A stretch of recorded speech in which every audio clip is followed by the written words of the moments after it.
Quando eu saí do Brasil, eu passei muitos anos rodando o Brasil inteiro, ministrando em vários tipos de denominações diferentes. E é muito bonito ver a multiforme sabedoria e graça de Deus, né? Sim. Mas quando eu saí daqui, tinha uma fome. Era o final de 2019 e aparentemente tinha se perdido a esperança das coisas da terra, sabe? Mas eu lembro que, claramente, era uma fome por Deus. Então eu lá dos Estados Unidos pensando cara, quando eu chegar, isso deve estar grande, E aí quando eu cheguei, não vou dizer que não tinha uma fome. Tinha uma fome, mas a sensação do espírito que eu tinha era de uma igreja entorpecida. Eu sentia isso mesmo. Eu falei, poxa, cadê a fome? Você citou aí que tem uma segunda criança. E aí você estava compartilhando com a gente em off que do Samuel foi diferente, né? Fala um pouco como é que foi a vinda do segundo filho.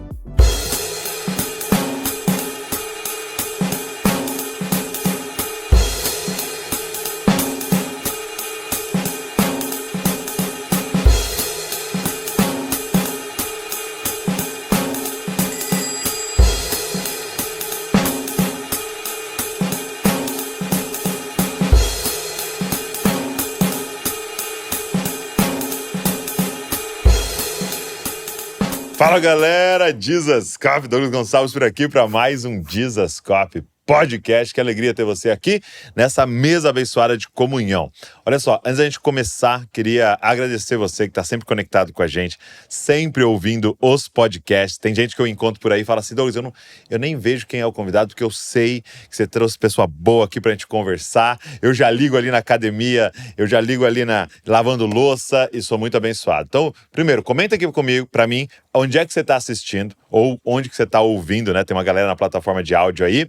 E também eu queria te fazer um pedido, se inscreve aqui no canal. Nós estamos chegando a 3 milhões de pessoas declarando eu quero parecer com Jesus. E quanto mais inscritos, mais a plataforma vai liberando conteúdo e você ajuda a gente a alcançar o maior número de pessoas. Obrigado você que é inscrito, você que pega o link e manda pra galera aí. E eu tenho certeza que você tem sido edificado como eu tenho sido edificado nessa mesa aqui. Gente, o papo de hoje vai ser incrível, eu preciso de atualizações aqui. Então vamos embora para nossa conversa de hoje, para o nosso podcast.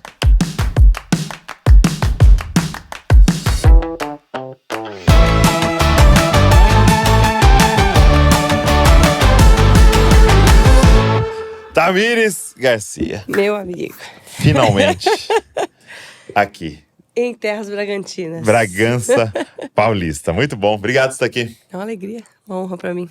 Obrigado por ter passado esse tempo lá na nossa casa. Tem sido muito legal. Sido muito bom. Dando um trabalhinho pra vocês. É bom. Sempre bom. Ó, só antes, eu quero ter umas perguntas pra te fazer. Inclusive, a primeira que eu quero fazer é como é que foi o seu sentimento ao voltar ao Brasil? Você foi em BH antes, né? Uhum. E agora a segunda vez você está vindo aqui. Mas antes, deixa só eu falar, porque a Tamires, ela escreveu um devocional. Então, a gente tem o devocional Aquieta Minha Alma, né? Que uma galera tá fazendo, manda feedback pra gente, mas ela escreveu um para as crianças. Faz todo sentido o momento que você está vivendo, né? Que é Heróis da Fé, devocional infantil. Fala só um pouquinho pra gente desse aqui. Tá, ele é baseado em Hebreus 11. Ok. Então, eu pego todas as personagens que são citadas ali e venho contando o plano da redenção, desde Gênesis até Apocalipse, né? Eles, mas não sem nós. Então, é um convite para os pais ensinarem o evangelho completo para as crianças, a partir de cada personagem citado em Hebreus 11. Que legal. E no final é um convite para essa criança também. Ela pode ser um herói da fé. Aí tem até um certificado de herói no final. É bem legal. Cara, é louco que eu abri o TikTok, tô tentando ver ali o TikTok pra eu entender a cabeça ali, pra eu ver se eu consigo, né, postar ali. Aí eu abri assim, tinha uma moça, não é crente, ela falou assim, gente, tô lendo a Bíblia, quero ver qual é isso aqui e tal. Então todo dia ela posta lá assim, e só que é legal de ouvir alguém que não conhece, Ana. E sabe o que me chocou? A primeira coisa que ela falou assim, gente, eu não sabia que a Bíblia eram histórias. Olha isso. Do povo aqui sendo formado. Eu não tinha ideia, pra mim era tudo meio que como os 10 mandamentos, olha, não faz isso, faz aquilo. E como é importante as histórias, mas mais ainda, como é importante costurar isso no plano da redenção. Porque um monte de gente, Davi matou Golias. O Noé fez a arca. E aí, mas tá, e no plano de Deus, onde Davi está, onde Noé está, onde Abraão está, né? Isso é muito legal. Então, tá aqui, Heróis da Fé. Aí, o que a gente fez? O livro que a gente lançou ano passado foi o Olhe para Jesus. E também uma galera tá lendo, tem grupos sendo feito nas igrejas. Estou muito feliz em saber que tem sido uma ferramenta poderosa aí. O Olhe para Jesus, que é um livro sobre contemplação, como se tornar uma cópia de Jesus, contemplando a ele.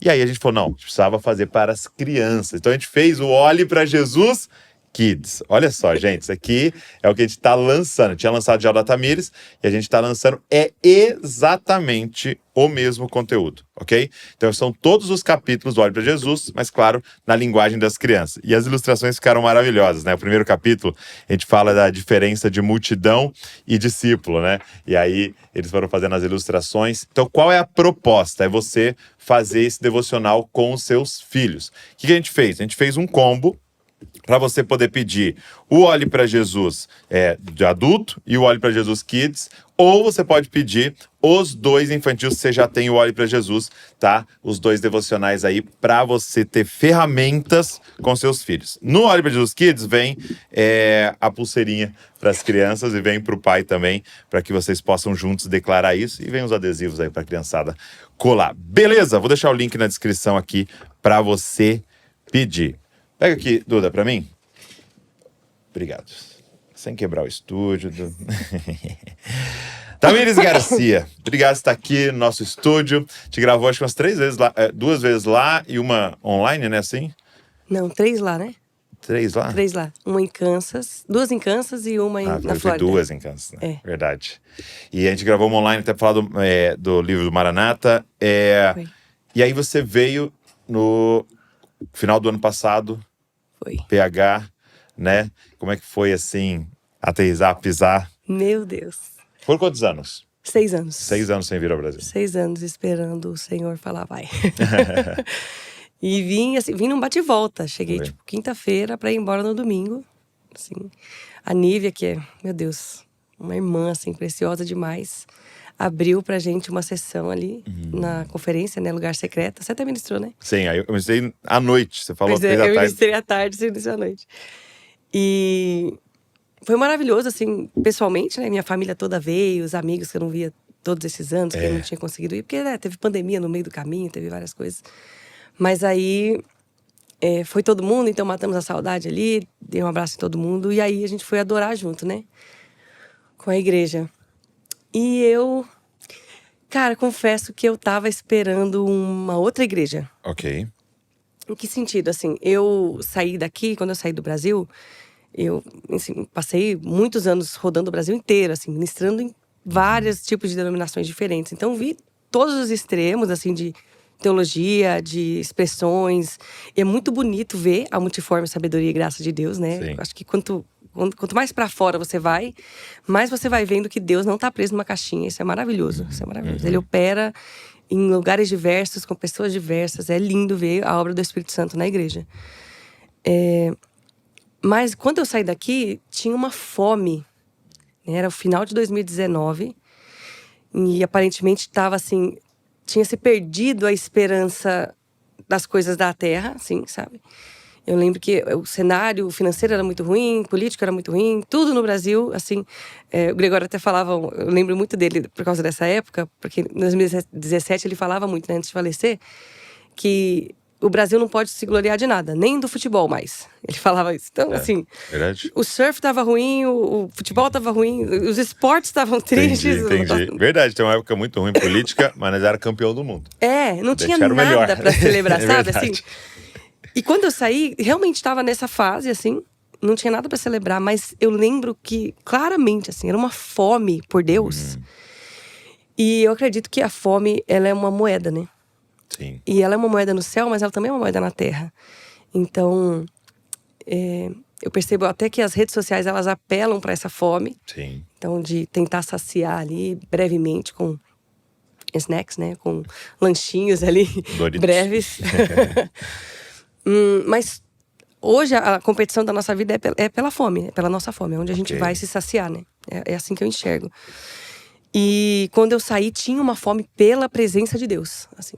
Então, no final de 2019, era muito latente, era muito vivo. Então, eu lá dos Estados Unidos pensando assim, cara, quando eu chegar, cara… Essa pra, fome tá escalando, gente, deve estar escalando. Nossa, isso deve estar grande, assim. E essa expectativa no meu coração, não em cima das pessoas, assim, sabe? Mas lembrando de como essa fome tava. E de como o Senhor responde à fome, né? Vinde comprar e comer de graça, sem dinheiro, sem preço. Bebe de graça da água da vida, come de graça do pão. Então, assim, existe no céu a resposta para a nossa fome, né? Sim. Então, a gente apresenta a nossa fome e ele, de graça, pela graça, ele derrama sobre nós. E até então, explicando pra galera, é muito doido isso quando você vai ministrar e cantar e pregar. Vai ser parecido nesse sentido. Eu falo isso pra Val. Às vezes eu vou a alguns lugares e você fala assim, o pessoal arrancou a pregação dentro de você. É assim, é nítido que há uma fome no ambiente e parece que sai algo de você. Às vezes foi tão incrível e você não tem nem como falar, nossa, hoje eu fui muito bem. Não tem nada a ver com isso. Parece que arranca de dentro de você um negócio. Entendeu? É como Jesus falando assim, quem é que me tocou aqui? Porque uma fome arrancou um negócio de mim aqui. Né? Então, talvez era uma das expectativas, né? Tipo assim, exato. Parece que é arrancado de nós. Exatamente. E aí, quando eu cheguei, tinha… Não vou dizer que não tinha uma fome. Tinha uma fome. Mas a sensação do Espírito que eu tinha era de uma igreja entorpecida. Ok. Sabe? Sabe aquela fome… Eu não vou saber dizer que eu nunca vivi. Mas muita gente, quando usa entorpecente, fala que tem uma fome. Ok. Né? Sim. Então, a sensação que eu tinha é que a fome que essas pessoas tinham ali… Eu digo, a igreja, no geral, foi um ambiente espiritual. Eu não tinha nem chegado no culto ainda. Então, pra você entender que não foi uma questão de… Eu olhei as pessoas, tá? Não era uma questão de resposta. Quando eu cheguei no país, assim, eu achei que eu ia sentar, que eu ia chorar, que ia ser um negócio assim… Deus, cheguei, obrigada. Eu cheguei, eu senti um cheiro da terra doce. O Brasil tem um cheiro doce, assim, no ar mesmo. Cheiro mesmo de cheiro. E aí, no espírito, eu sentia isso mesmo. Eu falei, poxa, cadê a fome? E a fome que me parecia existir era uma fome pós-entorpecentes, sabe? Assim, de alguém que… Uma boa ilustração. Tá bem… tá desconectado do que realmente tá acontecendo, mas tem fome, assim. E de qualquer coisa. Me dá qualquer coisa pra comer que eu vou comer, entendeu? Então não era mais a fome que eu tinha visto, que era aquela fome pelo Senhor, aquela fome consciente, tipo, se o Senhor não vier, nada resolve. A sensação que eu tinha no espírito é que essa fome era assim… Tem alguém aí com alguma coisa, um pedaço de qualquer coisa pra gente comer? A gente tá indo. Da qualquer coisa a gente come, né? E isso se confirmou quando eu fui ministrar. Então, a gente começou a ministração e até começamos com um espontâneo ali, ajoelhados e tal. Foi bem… foi bem precioso. Mas chegou um determinado ponto em que eu precisei parar tudo. Assim, eu não me aguento, né? E aí de repente eu olhei, eu tava ali adorando, mãos erguidas e tudo, e eu falei, Senhor, tipo assim, poxa, né, cadê a fome? Cadê o… E quando eu olhei assim, que eu abri os meus olhos, todo mundo tava com o celular na mão. E impressionado não sei com o quê. Certo. Entende? Não sei com o quê. E aí eu parei, a gente tava no meio da música, e eu parei a música e eu falei, gente, vocês vão me desculpar, mas… não. Assim… Não vim aqui pra isso, não. Entendeu? Não tem como. Não tem como. Se Jesus não chegar, Douglas, assim, se Jesus não vier, não faz sentido. Não faz sentido. Então, assim… acho que você vai também poder dizer bastante disso. Você deve ter viajado muito mais, né? Do que eu pelo mundo. Acho que não. Acho que viajei menos. Acho que não sei. Sei lá. Mas a gente… já ministrei pra 30 mil pessoas. Já ministrei pra 13. Pra 3. O ponto não é a quantidade de gente. Já ministrei tudo apagado, já ministrei um monte de luz. O ponto não é a luz. Eu já ministrei com banda, sem banda. Na voz, na goela, com energia, sem energia. O ponto não tá nessas coisas, entendeu? Quando a gente já viveu esses extremos, dá pra falar, entendeu? Não. Porque se naquela reunião de 3, Jesus não chegar, é o mesmo fiasco que é na reunião de 30 mil, entendeu? Sim. Então, era essa sensação que eu tinha, assim. O Espírito quer descer sobre nós. Ponto. Mas ele não vai dividir o lugar dele, entendeu? Ele não vai ser a segunda opção. Se ele não for a primeira, ele também não vai ser a segunda, entendeu? E era essa a impressão que eu tinha no espírito, assim, que o pessoal tava tão empolgado, eufórico, animado, e não era com Jesus, entendeu? Então, a sensação que eu tive é que nós estamos perdendo a oportunidade de saciar a fome. E primeiro, né, de ter uma fome verdadeira. E porque a gente tá entorpecido, entendeu? Essa era a minha sensação no Espírito, assim. Alguém tá dando droga aqui, entendeu? Esse povo tá consumindo algo que não é da parte de Deus. Tá consumindo eu vou chamar de um falso evangelho. Tá consumindo um falso evangelho que seduz, que é bom momentaneamente, mas que tá desgraçando a vida deles. E tudo isso com o rótulo crente, entendeu? Então, pra mim, foi assustador, assim.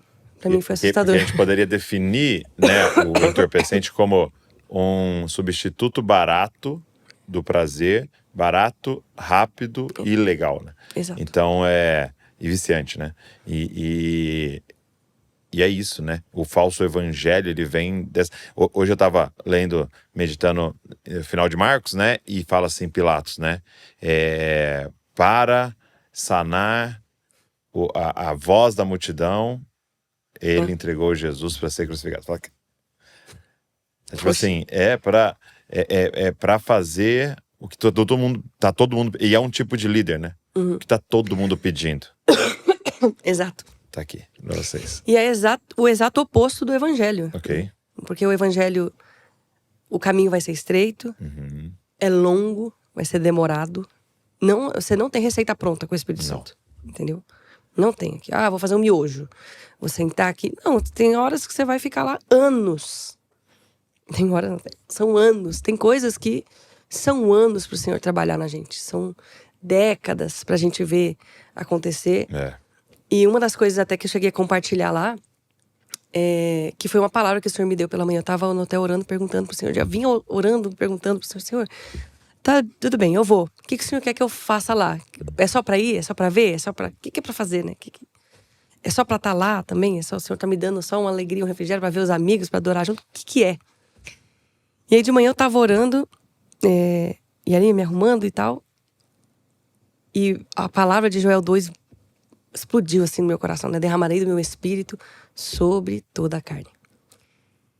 E ali o Espírito Santo começou a falar comigo, assim, foi muito forte pra mim, sabe? Eu até cheguei a compor uma canção sobre isso, Leva-me Além, né? Eu cresci sonhando com o avivamento, eu corri o caminho santo com cabelos soltos, consagrados ao vento, consagrados, vírgula. Não ao vento, mas... Consagrados ao vento. Os cabelos estavam... Enquanto eu corria, os cabelos estavam ao vento, enfim. Eu ouvi sobre os homens que não se venderam. Seria muito pedir para acender de novo a esperança de ver uma geração que não vai se vender. E essa esperança em mim, assim, naturalmente, ela morreu por muito tempo, assim. Desse derramar do Espírito sobre a nação brasileira. E eu vou explicar por quê e o que o Senhor falou comigo, né? É que eu cresci ouvindo... vou colocar aí 12 anos pra frente, mais ou menos, de que Deus queria derramar o seu Espírito sobre o Brasil. Isso é verdade. Sobre as nações, isso é verdade. Só que era através dos jovens. Ok. Isso não é verdade. Eu tinha um recorte. Exato. E aí, ao longo de todos esses anos, eu encontrei com pessoas desacreditadas do mover do Espírito, do derramar do Espírito, e de avivamento, de coisas que Deus quer fazer, que são bíblicas. Mas por causa... E eu até entendo que talvez tenha sido bem intencionado. Eu não acho que foi uma coisa para ser manipulativo, ou para... Eu acredito que foi bem intencionado. Alguém que ouviu e que reproduziu e que não foi conferir, sabe? Um mensageiro despreparado. Mas você tem aí... Então, eu tô com 32. Com 12, nós estamos falando de 20 anos. Eu era geralmente a mais nova da turma, né? Então nós estamos falando de pessoas que estão entre 30 e 40 anos. Essa foi a palavra que o Senhor me deu. E o Senhor falou comigo ali, olha, chama as pessoas, identifica as pessoas que são entre 30 e 40 anos. E avisa elas que apesar dessa palavra de que eu vou usar os jovens, de que eu iria usar os jovens para trazer avivamento para o Brasil, para derramar, e para as nações, né? Porque o ponto também que era só o Brasil. O Brasil era a bola da vez que vai fazer tudo acontecer no mundo. Isso também não está escrito, né? Tem uma nação, ênfase nas escrituras, que é pra gente olhar, e não é o Brasil, né? Então a gente... Enfim. E eu mesma corri muito tempo com a bandeira do Brasil, não Sim. porque o Brasil ia fazer alguma coisa, porque pra mim era uma questão de intercessão, de clamor. É minha amor, responsabilidade, é minha, o que ele me deu. Então, mas ali o Senhor me falou, olha, identifica essa geração, esses irmãos que cresceram nessa 90, 2000 ali, e que hoje estão entre 30 e 40 anos, e que eles ouviram, ó, se vocês orarem muito, jejuarem muito, lerem muito a Bíblia, abandonarem o emprego, forem para missões, E estarem em todas as reuniões da igreja. Estiverem em todas as reuniões da igreja, não casarem, se dedicarem ao Senhor, voto de celibato e tal. Se vocês fizerem isso, então o Espírito vai cair sobre o Brasil. Vocês são a resposta dessa geração. Vocês são a resposta da oração de que... Então, eram pequenos recortes, frações de verdade misturadas com mentiras. E aí, o que o Espírito Santo me falou, o que aconteceu? 20 anos se passaram e não aconteceu nada. E aí, o que nós temos agora? De novo, nós temos muitas vezes, e isso eu estou dizendo presencialmente, já participei, os mesmos ministros que um dia pregaram para mim quando eu tinha 12 anos lá. Eles estão falando hoje, a geração anterior não quis. Agora Deus vai fazer com os jovens. Ok. E aí o Espírito Santo, assim, foi me trazendo à memória essas mensagens, assim. E não é verdade, porque eu vi uma galera se consagrar ao Senhor que queria. Esse povo queria. Eu queria. Então, assim, muita gente queria. Não tô sozinha nesse barco, assim, né? Mas muita gente queria. E eu senti o Espírito falando, olha, a esperança deles morreu na pessoa do Espírito por causa de um recorte das Escrituras. E aí, a palavra que o Senhor me deu para lembrar ali os irmãos era, gente, eu só quero falar para vocês, acende a esperança de novo. Porque a Escritura não diz que o Espírito cairia sobre os jovens. Ok. A Escritura diz que ele derramaria sobre toda a carne. Então é velho, é novo, é criança, é jovem. Deus não vai excluir ninguém. E eu acredito, inclusive, que muito dessa... É muito louco, tem classe social ali, né? Tem tudo. Tem idade, servo, homem, mulher. Ninguém escapa, entendeu? E eu percebo que até esse entorpecimento também se deu, muitas vezes, e você até me corrija se eu estiver errada, ou me complemente. Ou se tiver uma outra opinião, né? Mas eu acredito que muito desse falso evangelho ganhou espaço até por causa desse tipo de mensagem de que são jovens. Sabe por quê? Porque você exclui os velhos. Okay. E enquanto a Escritura ela diz, jovens, eu vos escolhi porque sois fortes, ela também diz, pais, eu vos escolhi porque conheceis aquele que é desde o princípio. Sim. Então o que adianta a força do jovem se a gente não tem o conhecimento de Deus para empurrar esse jovem? Essa experiência, né? Esse calma. Exato. Sim, mas não é toda a verdade. Exato. E aí, ao mesmo tempo, ele também fala, filhinhos, não pequeis. Olha, mas se pecarem, vocês têm um advogado. Filhinhos. A gente também tem os mais imaturos ainda, os que acabaram de chegar na fé. Eles também estão inclusos nisso. Então, essa questão de segregar é dos jovens, é de quem viveu só isso daqui, a porção do Espírito, a gente está perdendo e está se abrindo para falsos ensinos. Falsos ensinos. Entende? Que aí, porque se somos só jovens, ai, beleza. Então Deus vai derramar sobre os jovens. O que Deus falar que esse jovem aqui é isso, então vai e não tem a sabedoria do velho aqui para dizer, ó, vamos orar todo mundo junto, vamos entender no Espírito. Se essa palavra, se realmente é para você não casar e abandonar a faculdade. E isso também colocou o derramamento do Espírito, essa mensagem, colocou no o derramamento do Espírito sobre os nossos esforços. Entendeu? E a presença de Deus não pode ser produzida por ninguém. E o pior desses nossos esforços é o pós, né? Porque é sobre nossos méritos. É. E aí um povo que experimentou uma coisinha ou outra, já batia no peito, vem para a terra do avivamento. Entendeu? Vamos vem para a fazer igreja um culto. do avivamento. Esse aqui é o culto do avivamento. Entendeu? Que aqui a gente aprendeu e sabe, tem um acesso especial. E aí, esse orgulho termina onde a gente está vendo terminar. Exatamente. Em em vários dos casos, né? E a gente nem está dizendo aqui que todo mundo que colocou uma palavra avivamento é manipulador. Não é nada disso. Mas assim, é como... É um perigo essa mentalidade aonde vai ficar sobre nós. Porque aí tem dois lados. Deu certo, aí é mérito, orgulho. Exato. Deu errado, culpa, Exato. até ceticismo. Exatamente. Tava numa reunião uma vez falando, né? Tava o Fábio Coelho e a gente tava falando, gente, vamos fazer um tempo de arrependimento, de chorar diante do Senhor. Vamos confessar os pecados, nossos pecados, como igreja e tal. Aí um velho se levantou e falou assim, isso aí eu já vi, isso aí não dá certo não. Então você vê que vai para um ceticismo. Exatamente. Exatamente. Vai para uma frieza, vai até para um desânimo e de desanimar outros, né? E acaba que se a gente exclui quem veio antes, a gente vai cair nos mesmos erros. Coisa que a gente podia ter sentado e aprendido. E ter sido guiado, né? É muito legal quando a gente olha até… Óbvio, não estamos no sacerdócio levítico, mas quando a gente olha para o padrão do sacerdócio levítico, quando o homem chegava com 50 anos, ele não sacrificava mais. Não. Mas ele tinha que ter ali alguém a quem ele ia ensinar. Porque não assumir os de 25, né? Não é só, pega aí e corta esse carneiro do jeito que você quiser. De jeito nenhum. E não é 50 anos, aposentei, tô indo pra praia. Não existe Não, era 50, não tinha praia. 50 anos, agora você treina esse de 25 aqui. Exatamente. Entendeu? E caminhar junto, né? Caminhar lado a lado. Pra mim é uma sombra do que Jesus estava dizendo em Mateus, né? Quando ele fala 11:28. Que ele diz, vinde a mim, estáis cansados, sobrecarregados, tomai o meu fardo que é leve, meu jugo que é suave. É um boi velho, né? Hoje, Jesus não vai descer em carne agora. Ele vai chegar um dia, mas não é agora. Vai, aleluia. Vem, Senhor Jesus. Maranata. Maranata. Ele vai chegar um dia, mas hoje, na prática, o boi velho, o Cristo, tá num boi velho literalmente. Tá num irmão mais velho do que eu. E só não vai ser pesado se eu estiver disposto a caminhar com ele. E ele já tem o lombo grosso, ele sabe, ele leva a carga maior porque ele tem a sabedoria maior.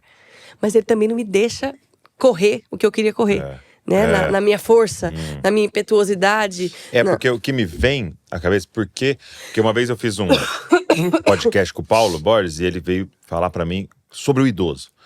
Ele veio e falou assim, Douglas, nós precisamos olhar pra essa causa, o Brasil tá envelhecendo, ele vai ter a maior curva de ter o número de idosos no mundo e tal, e ele falando sobre isso, sobre a terceira idade, e a gente como igreja tá fazendo uma igreja toda estética pro jovem, mas daqui a pouco o número de idosos vai ser maior do que de jovens, e a sua igreja não tem uma estrutura e liturgia para recebê-los, ele né, falando disso, trazendo essa coisa. E aí, qual que é a conclusão de por que eu não passo mais tempo lá com o idoso, com a avó e não sei o que e tal? Porque não é eficiente. Né? Então, eu ter o idoso no estacionamento, ele demora mais do que, né? Então, 3 idosos eu tava de um jovem. E tal, então vamos pôr o jovem, vamos pôr esse pessoal que é mais lento, né? E tal. E a gente foi excluindo, e deixando os caras sem função, porque a gente se dobrou a produtividade, eficiência, resultado. Exato. E você acabou de falar isso, né? O boi mais velho vai falar, calma, aí devagar. Exato. E não só ele, não só o velho, a criança também. Também. Eu fui um dia desses visitar uma igreja. Cara, eu saí assustada. Porque a gente chegou, eu tenho 2 meninos pequenos, né? Eu tenho um de 3 e eu tenho um de 6 meses agora. E na época, eu tava só com o John. E o John tava com 1 ano e meio, mais ou menos. E a gente chegou no culto, normal. Aí eu entrei, o John você conhece, o John é fogo no parquinho. Sim. Quando ele tá brincando, mas ele é sabe super obedecer. Nossa, ele pensa que é sossegado, ele é super obediente com a gente. Então, chegou na igreja, ele tá na igreja. Ele vai ouvir o louvor, ele vai ouvir a palavra, ele fica ali do nosso lado. E eu levei a mochilinha dele de brinquedo, a gente sentou no banco assim, coloquei a mochilinha do lado e ele ficou do meu lado. A única coisa que ele ficou foi em pé entre o Daniel e eu. Ele tava em silêncio, Daqui a pouco veio alguém e falou assim, olha, tem uma salinha de criança ali pra você levar ele. Eu falei, não, obrigada, ele tá bem aqui. Ele não curte muito ainda, ele tava bem pequeno, mas ele vai ficar aqui com a gente. Ah, tá, não, tudo bem. Aí daqui a pouco veio a segunda pessoa, olha, tem uma salinha de criança pra você levar ele lá e tal. Eu falei, não, ele vai ficar aqui, tá tudo bem. Quando veio a terceira pessoa, a pessoa já falou, olha, criança não pode ficar aqui no santuário. Aí eu, na hora eu falei, não. Que frase. Quê? Que frase.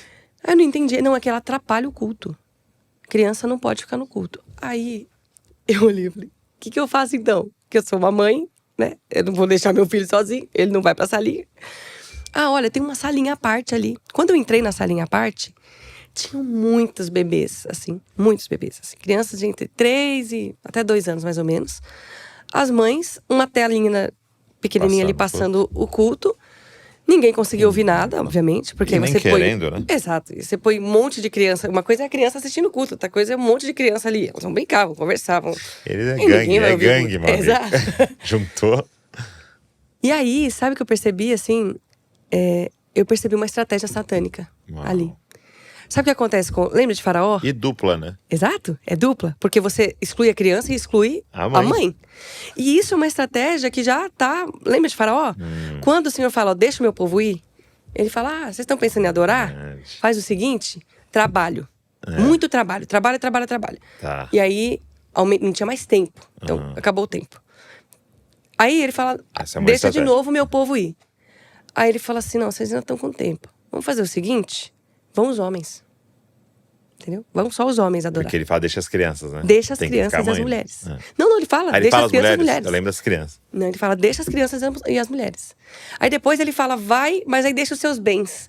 Então, se a gente olhar, não mudou, a estratégia satânica é a mesma, entendeu?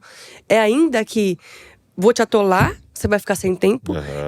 Não vai sua família inteira. Os homens vão tratar das coisas espirituais, das coisas teológicas, das coisas do Senhor. Mulheres e crianças ficam pra trás. E velhos, tá?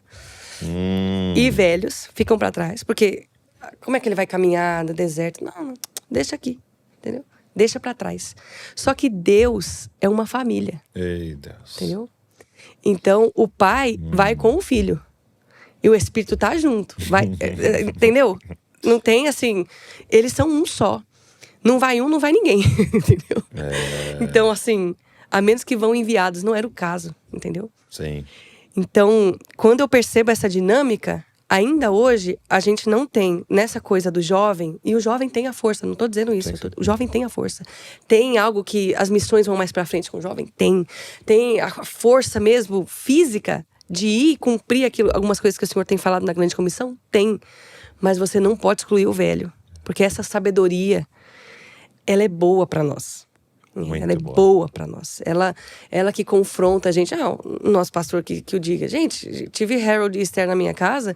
Que delícia que é você sentar com 2 cabeças brancas e falar do evangelho e você ali... receber, mas ao mesmo tempo a gente também tem pessoas ao nosso redor que não caminham há tantos anos assim com o Senhor, que são mais novas inclusive de idade e que a gente senta pra aprender com eles.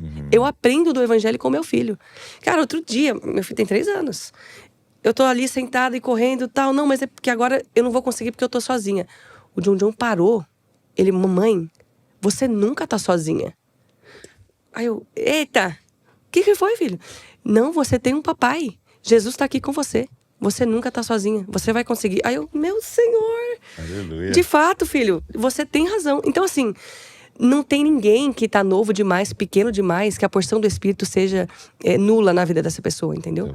Então a gente não pode aceitar que o Espírito vai cair só sobre os jovens. Eu não aceito isso. Uma coisa que a gente fala para o pessoal aqui, né? É que na família Jesuscope a gente não trabalha com células, a gente trabalha com igreja caseira. E aí, muita gente vem e fala assim, vai lá na reunião, numa casa, todo mundo sentado, fala, isso que é célula? E a gente fala, não, qual que é a diferença? A célula, como ela tem, e o nome diz, né? Ela tem o objetivo de multiplicar. Então, ela é uma forma muito eficaz de evangelismo, de crescimento e tal, com o nome em sua essência, né?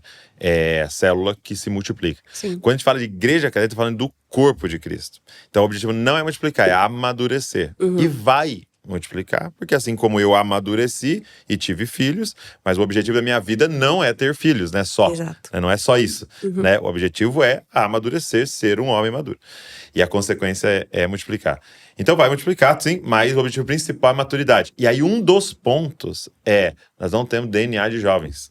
Não tem DNA de adolescentes. Sim. Não tem igreja caseira de mulheres. Não. Exato. É multigeracional. E aqui não é uma... a célula é melhor que a igreja caseira, não é esse o ponto, porque se você está pensando em evangelismo na sua cidade e tal, talvez a célula faça todo sentido. Mas só explicando qual é a igreja caseira nesse sentido de tem que ser multiracional. E aí eu tenho a mulher mais velha e a recém-casada. E como isso é poderoso. Entendeu? Eu tenho com a mãe de um menino de 20 anos e a mãe de um menino de 6 meses. E como isso é poderoso, sabe? Assim, esse lugar que isso prega muito mais do que o abrir das escrituras da reunião ali, né? Exatamente. Isso é muito poderoso. Então, é isso que tem estado assim no meu coração depois da minha vinda ao Brasil.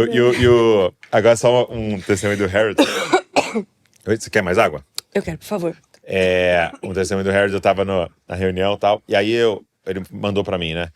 Douglas, vamos começar então esse processo de discipulado, né? De pastoreio e tal, então vamos marcar um horário e tal. Eu falei, não, beleza, deixa eu ver aqui, eu vou marcar tal, só que Me enrolei nas agendas e não marquei, né? Ainda tá uma reunião com outros líderes, tal, no Zoom. E aí, a gente conversando, combinando um negócio, não sei o que e tal. Aí um dos líderes perguntou assim pra mim: Ô Douglas, né, tava acabando a reunião. Eu vi esse seu anel, né? Que é aquele anel que, não sei o que. Eu falei, pô, cara, esse anel é muito legal, ele monitora o sono, né? Ele vê lá os seus exercícios, não sei o que. Tem um aplicativo, eu falei pro cara lá, né? Que ele me perguntou. Aí o Harold falou, Douglas, esse anel… Ele é demais. Ele é demais. Lá vem. Esse anel faz lembrar de marcar com a pessoa que você falou que ia marcar. Faz você manter sua palavra. Esse anel é sim, não. E eu falei, opa, não, esse aqui não, mas eu vou fazer. Exato. E é isso, né? Você precisa dessas pessoas Exato. que não estão nem aí. Eles vão falar a verdade. E o idoso velho vai ganhando esse direito com o tempo. Mas como é poderoso. E aí você citou, mudando aqui do assunto nosso, você citou aí que tem uma segunda criança ainda. Tem. Samuel chegou. E eu lembro que um dos podcasts, até se você não viu, quero te encorajar a voltar lá, você conta o testemunho do parto do John. Foi. Né? Que foi assim… Quantas horas? 26. 26 horas. E 4 empurrando. Né? Pro John chegar, né? E com muita dor, muitos desafios ali nessa longa jornada. E aí você estava compartilhando com a gente em off que do Samuel foi diferente, né? Fala um pouco como é que foi a vinda do segundo filho. Muito, muito doida, muito diferente, assim. Da primeira hora que a gente soube, eu fui acompanhar, né? E não estava mais em Kansas, já estava na Flórida. Então, consegui médicos brasileiros. Mas formação americana. Uhum. E aí, chego lá, primeira consulta, 12 semanas de bebê. O médico fala assim, bom, teve uma cesariana… vou marcar aqui a outra cesariana pro dia tal. 12 semanas de bebê. Então, pra lembrar do John, você tentou o parto normal e foi. Não teve não foi, como. Ele entrou em estresse fetal. O final foi acabei uma cesariana de emergência. Não vou dar spoiler aqui, quem quiser assiste o outro. Quem quiser ver. Mas ele olhou e falou, bom, cesariana. Cesariana. Aí eu falei pra ele, não, eu gostaria muito do parto normal. Aí ele me respondeu, não. Se você não conseguir no primeiro, você não consegue no segundo. Aí desafiou. É igual eu falo pro Davi, duvido. Mas assim, isso não existe, isso nem é… É mesmo? Não, dentro Mito. da medicina tem um negócio chamado VBAC, que é Vaginal Birth After C-Section, que é parto vaginal depois de cesariana. Isso existe. Então, não existe esse negócio de você não conseguir no primeiro, não consegue no segundo. Não, tem nada a ver. Pra mim, assim, era uma intimidação, sabe? Pra mim, era o diabo usando uma pessoa ali. E ali eu saí, eu falei, não, esse parto aqui vai ser normal. O Senhor vai me dar essa graça. Eu tinha uma convicção no meu espírito, assim.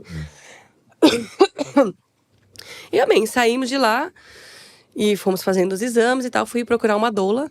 Inclusive, achei uma maravilhosa. Fabiana, o nome dela, tá lá na Flórida. Se alguém precisar, certamente. Uma irmã de Deus, assim, sabe? Sabe, uma parteira do tipo das hebreias, assim.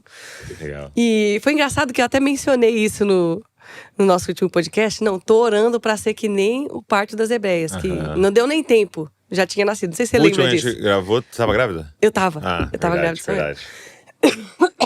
E aí, passamos ali todo aquele processo. E foi chegando perto, eu tive que… Como eu tive o trombo, né… Depois do parto do John, eu tive que fazer as injeções de heparina, né? Então, todo dia ali, as 2 picadinhas na barriga.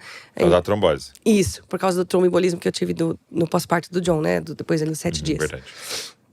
E aí, eu fiz ali toda a medicação, eles fizeram acompanhamento comigo e tal. E aí, esse meu primeiro médico me encaminhou para um segundo médico, que era um médico de parto de risco, né? De gravidez de alto risco. Aí, chego lá e ele fala, bom… Não tem como, você, com o seu histórico aqui, com tudo que aconteceu no parto, pré-eclâmpsia, tromboembolismo pulmonar, para lá. Eu falei que não ia dar spoiler, tô dando, né? Mas todo o histórico aí que você teve, você não vai ter. Você não pode. Se você tiver um parto normal, você vai morrer. Aí eu, tá, mas eu ainda quero… Ainda assim, eu gostaria de tentar esse parto normal. Ele, olha… Meu conselho, né? É porque a questão lá nos Estados Unidos, ninguém fala assim, é isso e acabou. Até porque tem muito processo lá e tal. Então ele fala, não, olha, aqui a melhor coisa é você fazer eu não aconselho, vou deixar. Eles fizeram uma carta dizendo assim, olha, tá querendo a todo custo fazer parto normal, a gente desaconselha. Se isso aqui for parto normal, é por conta e risco. Aí, ok. Passamos essa parte de exames e tal, eles marcaram a cesariana. Marcaram para dia 15 de julho de 2025. Aí marcaram a cesariana, que ia dar 39 semanas e 2 dias. Isso, 39 semanas e 2 dias. E aí ia chegando perto, e eu compartilhando ali com a minha doula, e a gente orando em casa, e falando, Senhor. E aí eu fazia tudo. Chegou no final, deu 36 semanas, eu comecei. Um shake de laranja com pasta de amendoim, óleo de rícino. Alguém que pesquisa. Pensa, tudo, eu fiz tudo. Aí caminhada, degrau pra cima, degrau pra baixo. Aí fui. E aí eu comecei, teve uma noite que eu comecei com contração, e elas começaram a ritmar. Já tava ali de 10 em 10 minutos, aparecendo e tal. Eu liguei pra minha doula, falei, tá assim. Ela, vamos ver se engaja. Eu vou pra aí, ela foi pra minha casa. Então isso tudo antes desse dia 15 aí marcado. Antes, eu tava com 37 semanas. Aí que já era, né, o termo completo, já podia nascer, né. E aí, ok, tô ali. E ela veio e parecia que ia engrenar e tal. Na hora que ele tava assim, porque é processual, né, vai descendo de pouquinho. Parece que ele virou assim. Então a cabeça dele ficou no lado, assim, no osso, ao invés de encaixar. E aí ela tentou ainda fazer a manobra e tal. E aí as contrações passaram. E eu falei, poxa vida, não acredito. E aí os próximos dias eu fiquei assim, não, então agora é qualquer hora. Agora é qualquer hora, qualquer hora, qualquer hora. Nem saía de casa, esperando. Porque eu falava, meu Deus, imagina eu sair de casa. Aí eu tô em outro lugar, aí eu tenho que sair direto pro hospital. Tem o John, só eu, Daniel e o John lá. Então a gente tinha que ter uma logística bem feita pra dar certo. Esse inesperado. Aí, exato. Aí conversei com as minhas amigas e falei, olha, vou deixar vocês de sobreaviso. Se eu ligar de madrugada, porque geralmente, como sobe muito, né, os hormônios que você precisa pro parto na hora que você tá dormindo, então é muito comum começar trabalho de parto de madrugada. Então deixei avisado, se começar qualquer coisa, eu começar com alguma coisa mais ritmada, eu ver que vai engrenar, eu vou ligar pra vocês vêm, ficam com o John e eu vou pro hospital. Então tava aí tudo programado. Mas não engrenou, passou, fiz 38 semanas, e assim, exames semanais, né, toda semana fazendo o exame. E fazendo tudo que eu podia, exercício físico e tal. Quando chegou 38 semanas e 6 dias, eu já tava em casa há 2 semanas. Na verdade, 1 semana e 6 dias, né, mas ia completar a segunda semana. E aí eu falei pro Daniel, amor, vamos fazer o seguinte, vamos sair? Era sábado, eu falei, vamos levar o John num pula-pula aí, a gente come alguma coisa fora e tal, só pra gente mudar os ares aqui. Esse menino nasceu, a hora que ele quiser nascer, ele vai nascer, vamos lá. E eu continuei, porque eu continuei com os pródromos, né, aquelas dores, a contração que quase não tem dor, assim, é mais uma pressão, que é o corpo preparando mesmo pra hora do parto. Mas não engrenava nada. Aí você foi no pula-pula. Aí já era. Não, mas eu não pulei. Tô brincando. Só levei. Até parece. Levei o John e fiquei lá sentadinho, o Daniel brincando com ele. A gente passou o dia inteiro. Quando a gente chegou à noite, era 10 e pouco já. O John foi descansar, o Daniel foi descansar. E eu não conseguia dormir. Aí comecei a ter um pouco mais forte as contrações, de pressão assim na barriga. Não tava me deixando dormir. Eu falei, tomei um banho e deitei. Fui deitar, devo ter dormido aí mais ou menos uma meia-noite. Antes de dormir, eu falei, bom, vi um negócio que se você fizer uns 100 agachamentos de uma vez, você dá uma acelerada no bebê. Antes eu vi um negócio deitar... é muito bom. Aí, Duda, vai pegando todas as dicas. Não, fiz todos os pontos da caneta no dedinho do pé, fiz os pontos de aquecimento. Cara, fiz tudo que você pode imaginar. E não ia. Aí eu falei, vou tentar mais esse, não tinha feito ainda. Aí eu parei, fiz 100 agachamentos. E fui descansar. É bastante. Bastante. E fui deitar. Quando deu 3 da manhã, levantei assim, tipo, eita, não tô controlando a bexiga, que absurdo, né? Porque fim de gestação tem muita gente que realmente não consegue beber, fica muito pesado e tal. Mas aí, meu Deus, saí correndo, fui no banheiro pra urinar. Quando eu sentei, minha bolsa estourou. Aí eu falei, agora vai. Porque aí depois que a bolsa estoura, você tem um limite, né? Porque senão corre risco de infecção e tal. Então, a partir do momento que a bolsa estourou, acabou. E nos dias antes, a Fabi, minha doula, falou, tá, beleza, a gente tá em oração e tal, mas faz o seguinte, escreve como você gostaria, a sua oração mesmo, só escreve como você gostaria que fosse, né? Porque tinha muitos, eu tava com pavor de ter que ir pro hospital. Quando estourou, era que horas? 3 da manhã. 3 da manhã. E aí eu tinha Por escrito. causa de tudo o que aconteceu, né? Por causa de tudo. Nossa. Eu não queria pisar no hospital. Então, assim, você precisa assistir o NT. Inclusive, assim, na minha penúltima consulta com o médico, tinha um exame, né, um exame lá do cotonete que você tem que fazer pra ver se tem infecção, pra saber que você tem que tomar antibiótico antes do parto. E aí ele foi fazer o exame, eu tive uma crise. A hora que ele saiu com a enfermeira eu tive uma crise de pânico, assim. E eu comecei a chorar. Eu, meu Deus do céu! Eu não quero. Eu entrei no carro e falei, Daniel, eu não vou pro hospital, não vou ter esse médico, não quero saber. Me deu um negócio assim, não vou. E ele, calma, meu bem e tal. Eu, não vou. E eu sabia que eu ia ter que parir a criança, mas agora Tem que não sair. vou ser obrigada a ir pro hospital, já é outra coisa. E aí eles marcaram, tava marcado. E eu falando pro Daniel, mas se eu não for, o que vai acontecer? Eles vão mandar a polícia na minha casa? Me buscar? Não vão. Então eu não vou pro hospital. Eu tava assim, com a cabeça feita de que eu não ia pro hospital fazer cesariana. Não ia. E é uma loucura. Óbvio que se chegasse e acompanhando. Não, assim, eu digo assim, acompanhando. Se o bebê estivesse bem, se o Samuel estivesse bem, eu não iria. Entendi, eu ia deixar passar a data que eles marcaram, ia esperar, ia continuando os exames. Enquanto ele estivesse bem, eu não ia.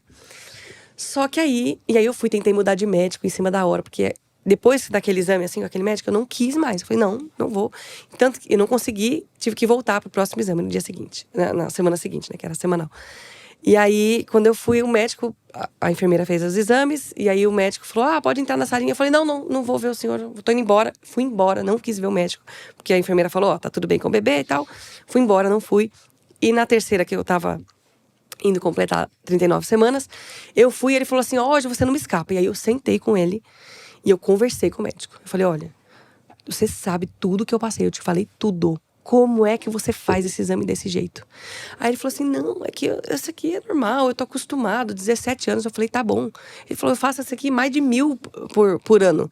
E aí na hora eu, não sei, acho que foi o Espírito Santo. Eu falei, tá bom, mas eu não sou um número na sua agenda. Eu sou uma pessoa, eu tenho uma história. Meu filho é uma pessoa. Assim, não me interessa quantos você faz. Aqui, eu não sou um número na sua tabela. Aí ele, não, verdade, me desculpa, realmente e tal. E aí ele, enfim, foi bem legal, assim, foi bem humano ali depois de conversar. Caiu em si ali. Entendeu? Tipo assim, cara, isso aqui não é automático, eu ainda tô lidando com a vida aqui de alguém, né? E aí, beleza, acalmei um pouco mais o coração e aí tive essa coisa de não ficar saindo de casa. E aí decidimos levar o John no pula-pula. Estourou minha bolsa 3 da manhã. Estourou 3 da manhã, eu falei, bom, eu já sabia que demorava. Na minha cabeça eu sabia que demorava. 20 e poucas. Porque desde que estourou a bolsa do John, 20 e poucas horas até ele nascer de fato, e né, daquela luta toda. Então eu falei, nem vou chamar o Daniel, são 3 horas da manhã, eu vou deixar ele descansar mais um pouco. Quando a dor estiver realmente valendo, aí eu chamo ele. Mas eu falei, vou entrar no banho pra ver se engrena mesmo as contrações, né? Porque a água quente dá uma acelerada. Se é mesmo o trabalho de parto, ela dá uma acelerada. Mais pesquisas. Mas, vai aprender. Você tá gravidinha, vai aprender. Entrei pro banho e fiquei ali uns 25 minutos. Eu saí já numa dor, assim, que eu falei, não é possível. E aí eu fui olhar, porque as contrações estavam muito perto. E eu fui fazer a contagem, né, no aplicativo, tava dando assim, de 1 minuto e meio em 1 minuto e meio. Aí eu falei, não faz sentido. Porque eu tava com uma dor importante, mas não uma dor importante de 1 minuto e meio para 1 minuto e meio de distância de contração. Aí eu falei, que estranho. Mandei uma mensagem pra minha doula, falei, bolsa estourou, assim. Mandei uma mensagem pras minhas amigas, acho bom vocês virem pra cá, porque agora a bolsa estourou, não tem jeito. Vai ter que nascer, não importa o que aconteça nessas próximas 24 horas, pelo menos. Se puderem vir pra ficar com o John. E a doula, chamei pra ela ir pra casa, porque o ponto era, vamos esperar em casa o máximo que der, pra depois só ir pro hospital, senão, se você vai muito cedo, aí maior o risco de intervenções, né? Entendi. Que aí eles querem liberar a cama do hospital, aí isso aqui fica entrando todo mundo, enfim. E aí, 3h30, então eu chamei o Daniel. Falei, meu bem, contração de 1 minuto e meio, 1 minuto e meio. Vou descer, porque a minha casa tem 2 andares, e o John, os quartos ficam em cima, e embaixo, a sala, a cozinha, né? Aí eu falei, não quero, de repente eu dou uns berros aqui, não quero acordar o John, vou ficar lá na parte de baixo da casa. Desci, pedi pra ele só pegar as coisas do hospital, que eu tinha separado. Eu falei, me encontra lá embaixo. Já entrei na banheira e lá fiquei, na água. Isso era 3h30. Cara, a dor foi escalando, assim. Quando eram umas 4h20, o Daniel veio, me deu uma banana ali pra eu comer e tal, pra dar uma força ali pro momento do parto. E eu, dali pra frente, assim, foi a coisa mais louca que eu já vivi com Deus na minha vida. Tem coisa assim que eu acho que eu não posso nem contar. Porque foi muito louco. Tipo assim, é melhor não contar, entendeu? Porque eu não sei nem se eu saberia explicar, assim. Mas aí eu tava ali, naquele nível de dor absurdo. E eu comecei a ter flashes, assim, do que parecia ser antecedente ao dia do Senhor. Assim, pouco tempo antes do dia do Senhor. E eu vi assim, e a dor foi aumentando, e eu apertando o pente, né, de parto. Aí outra dica pra você, agarra num pente, assim, porque se desvia a dor, né? Se você tem uma dor mais forte em outro lugar, o cérebro dá uma bugada, não sabe qual das duas sente, aí fica com a da mão. Eu apertando o pente, mordendo o pente, não tava dando certo mais apertar. Mas ali, eu comecei a chorar, eu rompi num choro, assim, de dor, mas não era mais uma dor física, era uma dor de ver aqueles flashes de cena. E eu comecei a orar e falar pro Senhor, por que que o Senhor escolheu assim? Por que que o Senhor escolheu desse jeito? E o Daniel, calma, meu bem, tá tudo bem. E eu tava em outro canto, assim, sabe? Tava sentindo a dor aqui, mas tava ali. E eu chorando e falando, Senhor, por que que o Senhor permitiu desse jeito? Nessa hora, quando eu falei isso, eu comecei a ouvir o Espírito Santo orando dentro de mim. E aquele clamor foi crescendo, ele foi ficando tão grande que eu comecei a gritar, orando em línguas, assim. E eu fui cheia do Espírito Santo, do poder de Deus, de um jeito que eu nunca fui na minha vida. Nunca tinha tido, nunca aconteceu daquele jeito. E eu rompi em línguas, assim, orando e chorando, e orando e chorando. E aqueles flashes vindo e a dor das contrações acontecendo. E aí, quando chegou o momento que eu olhei pro Daniel, aí eu tava ali na contração. Aí, tipo, né, eu olhei pro Daniel, depois desse sentimento mesmo do Espírito, eu olhei pra ele e falei assim, eu acho que eu não vou conseguir. Ali me deu um medo, assim, e tal. E tem uma hora no parto chamada Hora da Covardia, né? Ah, é? É. Que, inclusive, é a hora que eles falam assim, quando você chegar na hora da covardia, o bebê já tá aí. Só que aí, quando eu falei pra ele, eu acho que eu não vou conseguir, aí eu lembrei. Ué, tô na hora da covardia já? Falei, não, tem uma coisa errada. Eu devo estar aqui há muitas horas e não percebi. E ele tá pra nascer. E aí eu, assim, coisa de segundos. Bom, se eu já tô na hora da covardia, ele tá pra nascer, tá rápido, já vai passar.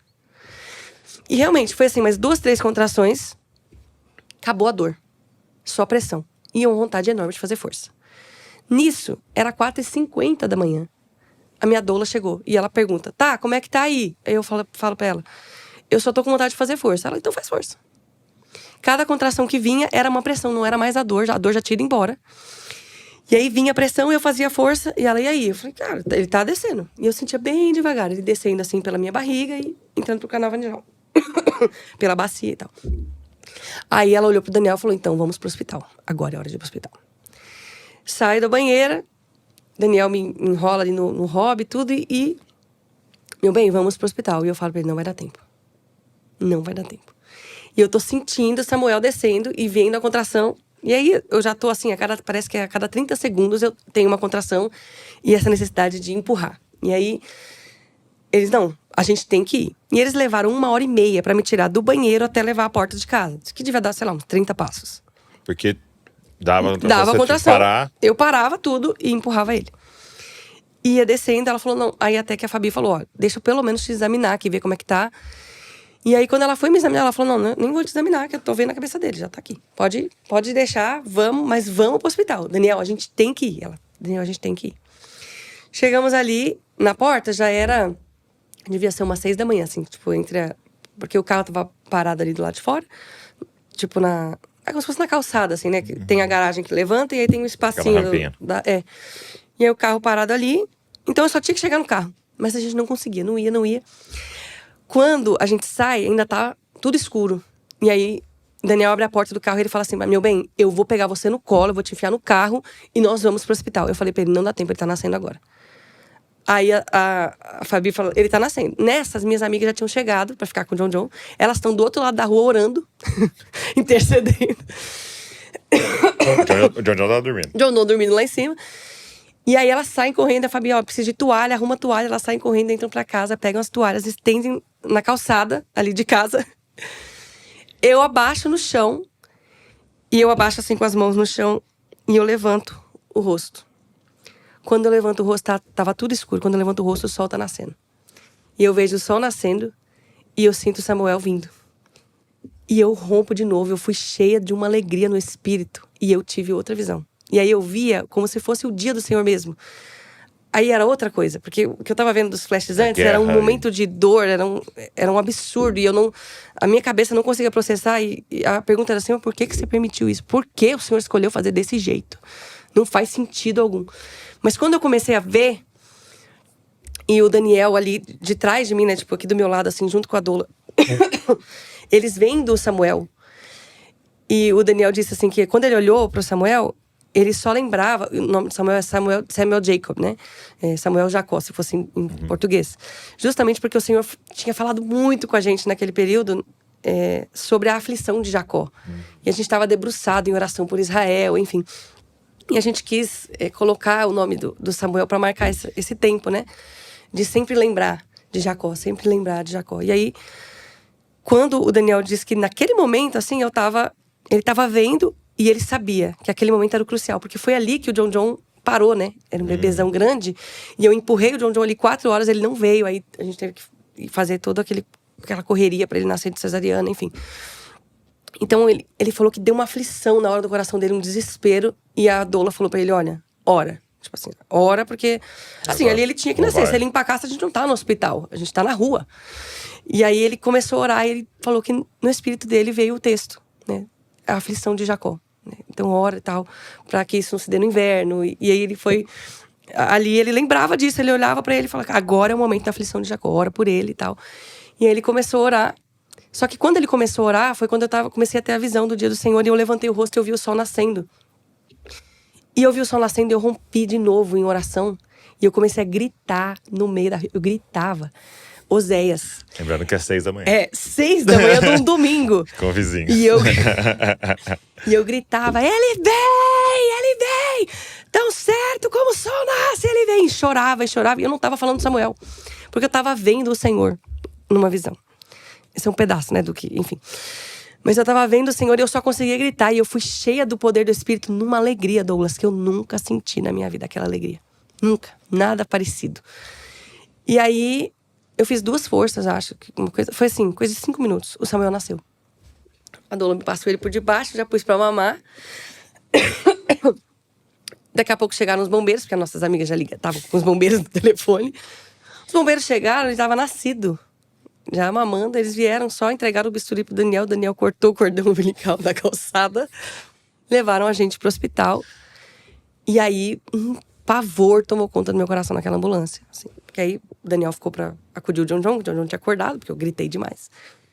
E entramos pra ambulância. E eu fui sozinha. E a Dola foi na frente, não deixaram ela ir atrás comigo. E os bombeiros ali, não. Tá demorando demais essa placenta pra nascer, eu vou puxar. E eu, não ponho a mão em mim. E não, porque esse bebê não põe a mão no meu filho. Me deu um medo, assim, na hora. Um desespero de saber, estou indo pro hospital. Tipo assim, estou indo pro hospital, meu marido não tá aqui, não tem quem me defenda. Foi um negócio muito doido. Mas quando eu cheguei no hospital, eu consegui ir enrolando eles ali, né? Eles falaram, não, tem que puxar, vou puxar. Não vai puxar. Aí eu perguntava pra eles, quanto tempo falta pra chegar no hospital? 15 minutos. Vocês podem esperar mais 15 minutos. Então eu tava assim, tentando ali não deixar também tomar muito conta de mim ali, pra curtir o Golden Hour, né? Que é a hora de ouro que eles falam com Samuel. Sem aquela galera atrapalhar tanto, né? Não deu muito, mas enfim. Ambulância. Aí, a gente chega lá, eles me levam direto pro quarto. E aí, entra uma negona grandona, assim, bem grandona mesmo. E ela fala, entendi que tá presa a placenta, não tá... Vou tirar. Eu falei, não, é que eles não me deixaram fazer força lá, que estavam dizendo que eu tava com hemorragia, que tá sangrando muito e tal, que não é pra fazer força pra nascer a placenta. Ela falou, mas você quer fazer força? Eu falei, eu quero. Ela, não tá com hemorragia nada, pode fazer força. Eu fiz uma força, a placenta nasceu. Ela, pronto. Aí, a sala lotada, tinha umas 12 pessoas, eu com o Samuel no colo. E aí ela falou assim, eu vou te examinar. Eu falei, não, ninguém vai fazer nada. Aí me deu um negócio, assim, uma ousadia. Foi muito doido. Me deu uma ousadia na hora e eu falei assim, não, ninguém vai fazer nada. Não enquanto ninguém me responder. Tem algum crente aqui? Eles não podem responder esse tipo de... Eu nem sabia, né? Mas... É mesmo? Eles não podem responder um negócio desse no hospital. Todo mundo. Sabe aquele 1 minuto de silêncio, assim? Parece de pêsames, assim? Eles congelaram e eu falei, ninguém vai encostar a mão em mim enquanto ninguém me responder. Tem algum crente aqui? Aí Aí ela respirou fundo, assim. Os bombeiros saíram, fecharam a porta. E ela falou, irmã, todos nós aqui somos cristãos. Aí eu falei, então tá bom. Então vamos orar. Aí, a paz do Senhor tomou conta do meu coração. Aquela mulher começou a orar. E ela começou a falar, Senhor, obrigada pelo Samuel, que ela tinha falado o nome, né? Obrigada pelo Samuel, obrigada pela Tamires. Nós consagramos eles nas suas mãos. E nós queremos te louvar pelo parto maravilhoso que o Senhor deu. Nós queremos te louvar pela tua presença e tal. A presença de Deus foi enchendo aquele quarto de novo. E o medo foi indo embora. E ela falou, agora eu vou te examinar. E aí, cada coisa que ela ia fazendo, ela me perguntava, né? Olha, eu quero fazer assim, assim, assim agora. Posso? Aí eu falava, pode. Ela ia lá, olhava. Agora eu vou olhar. Agora eu vou ver se tem deu uma laceração. Então, Samuel nasceu com 4,121 kg na calçada da minha casa. E aí eles examinaram Samuel e foram, assim, foi outra coisa. Foi outra coisa. Oposto. Foi outra coisa. Mas de tudo, assim, pra mim o que mais me marcou é como, pra mim ficou nítido, porque as escrituras comparam a vinda do Senhor com uma mulher tendo seu filho. Aquilo, assim, aquilo mudou minha vida. Assim, mudou meu coração, mudou. Assim, de coisas que não faziam sentido. E essa doçura do Senhor, o Senhor não tem obrigação de nada, né? Não. E ainda assim, Ele permitia a gente contemplar um vislumbre de longe, assim. E perceber que aquilo que era para ser o momento mais terrível da minha vida ali, tal, que infundiram um medo, né? Inclusive na mulher de parir naturalmente, né? De querer fugir dessa dor. Mas realmente, a hora que nasce, acabou. Acabou tudo, assim. E a dor é só na prévia, não é nem na hora que tá nascendo mesmo, só na prévia. Depois é só uma pressão, não tem mais dor. E perceber que o Senhor fez o meu corpo para isso. Ele fez o poder dele acontecer também, ainda que com todas os nãos dos médicos. Ver a glória de Deus ali e poder entender, assim, por que o Senhor escolheu desse jeito? Por que ele escolheu desse jeito? Então ele fez a ferida, ele a ligará. Depois de 2 dias nos revigorará. Ao 3º dia nos ressuscitará. Viveremos diante dele. Então, o Senhor, na sua gentileza, né? Ele fez tudo isso. E aí, depois do parto e tal, cheguei em casa, tudo. E aí fui compartilhar nos melhores amigos lá no Close Friends do Instagram. Eu lembro que eu abri um videozinho bem curtinho falando, gente, olha, quero agradecer as orações, Samuel nasceu, tô em casa, tá tudo bem, foi muito doido, nasceu na calçada, foi assim. E aí, só que nisso eu tinha uma pergunta no meu coração, né? Que foi, Senhor, o Senhor é soberano, o Senhor faz tudo, o Senhor não me deve respostas, mas por que será? Tem um motivo, né? Não era um porquê do tipo, por quê que o Senhor... Não, mas tem um motivo, por qual motivo o John teve que nascer assim? Por qual motivo? O que o Senhor tinha com isso, né? O que o Senhor quer falar, comunicar com a gente aqui? Porque o Senhor não faz nada por acaso. E aí, depois que eu compartilhei esse vídeo, uma amiga minha respondeu no story ali. E ela falou assim, John, com você tinha que ser diferente, né? Não tinha jeito, você é preparador de caminho. Você é precursor. Cara, na hora, assim, aí eu tinha composto uma canção, né, no parto do Samuel. Na hora, veio o resto da canção, que é, João, prepara o caminho. Depois da aflição de Jacó, ele vem. Então, assim, foi maravilhoso. O Senhor redimiu muita coisa, curou muita coisa. E eu que falei que ia ser só 2 filhos, agora já tô animada pra ter mais um monte. Né? Então, foi assim, foi maravilhoso o que o Senhor fez. Okay.